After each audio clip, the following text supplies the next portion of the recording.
ಇವತ್ತು ಜನ ಮೈಕೈ ನೋವು ಬಂತು ಅಂದ್ರೆ ಎಣ್ಣೆ ಹೊಡಿಯಕ್ ಹೋಗ್ತಾರೆ. ಹೌದು. ನೀವು ಒಬ್ರು ರೈತರು, ಯಾಕಂದ್ರೆ ರೈತಾಪಿ ಕೆಲಸದಲ್ಲಿ ನಿಮ್ಗೂ ಕೂಡ ಅಂತ ಆಯಾಸ ಆಗುತ್ತೆ, ಮೈಕೈ ನೋವು ಬರುತ್ತೆ.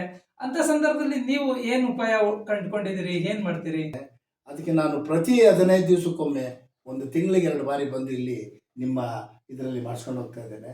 ನಾನು ಭಾಳ ಈಗ ಆರೋಗ್ಯವಂತನಾಗಿದ್ದೇನೆ, ಚೆನ್ನಾಗಿದ್ದೇನೆ ಭಾಳ. ಯಾಕೆಂದರೆ ಪ್ರತಿಯೊಬ್ಬನೂ ಕೂಡ, ಒಬ್ಬ ರೈತ ಇರ್ಬೋದು, ಒಬ್ಬ ಕೂಲಿ ಕಾರ್ಮಿಕ ಇರ್ಬೋದು, ಒಂದು ದೊಡ್ಡ ಹುದ್ದೆಯಲ್ಲಿರುವಂಥವ್ರು ಇರ್ಬೋದು, ಅಭ್ಯಂಗವನ್ನು ತಿಂಗಳಿಗೆ 1-2 ಬಾರಿ ಮಾಡಿಸ್ಕೊಂಡ್ರೆ ಯಾವ ಕಾಯಿಲೆನೂ ಅವರಿಗೆ ಬರೋದಿಲ್ಲ. ಯಾಕೆಂದರೆ ಮಂಡಿ ನೋವು, ಹೆಡ್ಡೇಕು, ಅಭ್ಯಂಗದಂಥ ಉತ್ತಮವಾದಂಥ ಚಿಕಿತ್ಸೆ ಇನ್ನೆಲ್ಲೂ ಇಲ್ಲ ಅಂತ ಹೇಳ್ಬೋದು. ನನ್ನ 25 ವರ್ಷದ ಅನುಭವದಲ್ಲಿ ಈ ಅಭ್ಯಂಗವನ್ನು ಪಂಚಕರ್ಮದಲ್ಲಿ ಎಲ್ಲ ಆಗಿದೆ.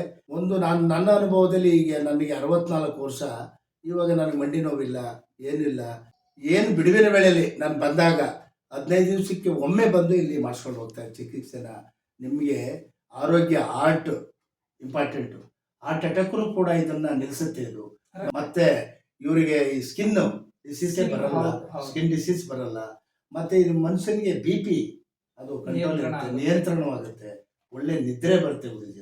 ನೋಡಿ ಬಂಧುಗಳೇ, ನಾನು ಹೇಳೋದೇನಂದ್ರೆ, ಇವತ್ತು ಅನಾರೋಗ್ಯಕರವಾದಂತಹ ಅಭ್ಯಾಸಗಳಿಗೆ ನಾವು ಮುಗಿ ಬೀಳ್ತಾ ಇದೀವಿ, ದುಶ್ಚಟಗಳಿಗೆ ದಾಸರಾಗ್ತಾ ಇದ್ವಿ. ಒಮ್ಮೆ ನಮ್ಮ ದೇಹಕ್ಕೆ ಸರಿಯಾದ ಕ್ರಮದಲ್ಲಿ ಎಣ್ಣೆಯನ್ನ ತಿಕ್ಕಿ ಸ್ನಾನ ಮಾಡಿದ್ರೆ ಒಬ್ಬ ಮನುಷ್ಯನಿಗೆ 2 kg ಬಾದಾಮಿ ತಿಂದಾಗ ಎಷ್ಟು ಬಲ ಬರುತ್ತೋ ಅಷ್ಟು ಬಲ, ಅಷ್ಟು ಶಕ್ತಿ ನಮ್ಮಲ್ಲಿ ವೃದ್ಧಿ ಆಗುತ್ತೆ ಅಂತ. ಸೊ ಅದನ್ನ ನಾವಿಲ್ಲಿ ಪ್ರತ್ಯಕ್ಷವಾಗಿ ನೋಡ್ತಾ ಇದೀವಿ. ಉತ್ಪ್ರೇಕ್ಷೆ ಅಂತೂ ಅಲ್ಲ ಇದು, ಖಂಡಿತವಾಗಿಯೂ. ಈಗಲೂ ಕೂಡ 1 ಕ್ವಿಂಟಾಲ್ ಅಕ್ಕಿನ ಹೊತ್ಕೊಂಡು ಹೋಗುವಂತ ಶಕ್ತಿನ ಭಗವಂತ ಕೊಟ್ಟಿದ್ದಾನೆ. ನಾವು ಕೂಡ ನಾವು ಹೇಳ್ಬೋದು, ನಾನು ಚಿಕಿತ್ಸೆ ಬಗ್ಗೆ ತಿಳ್ಕೊಂಡಿದ್ದೀನಿ, ನಾಲೆಡ್ಜ್ ಇದೆ, ಚಿಕಿತ್ಸೆ 100 ಜನಕ್ಕೆ ಮಾಡಿಸ್ತೀನಿ, ಆದ್ರೂ ಕೂಡ ಅವರಷ್ಟು ಬಾರಿ ನಾನು ಅಭ್ಯಂಗಕ್ಕೆ ಒಳಗಾಗಿಲ್ಲ. ಅದು ನನಗೆ ಕೊರಗಿದೆ. ನೀವು ಡಾಕ್ಟರ್ ಈಗ ಬಹುಶಃ ಡಾಕ್ಟರ್ಗಳು ಕೇಳಿದ್ರೆ ಡಾಕ್ಟರ್ಗಳು ಕೂಡ ಆಶ್ಚರ್ಯ ಪಡ್ತಾರೆ. ಡಾಕ್ಟರ್ ಆಗಿದ್ರು ಅವರು ಕೂಡ ಮಾಡಿಸ್ಲಿಕ್ಕಾಗಲ್ಲ. ಮತ್ತೆ ಕನ್ಸಿಸ್ಟೆನ್ಸಿ ಇದೆಯಲ್ಲ, 25 ವರ್ಷ ಸತತವಾಗಿ ಯಾವುದೇ ಅನಾರೋಗ್ಯ ಸಮಸ್ಯೆ ಇದ್ದಾಗ ಆಸ್ಪತ್ರೆಗೆ ಹೋಗೋದೇ, ಆಯುರ್ವೇದದ ಕಡೆ ತಿರುಗಿ ನೋಡೋದೇ ಹೆಚ್ಚು ನಮ್ಮ ಜನ.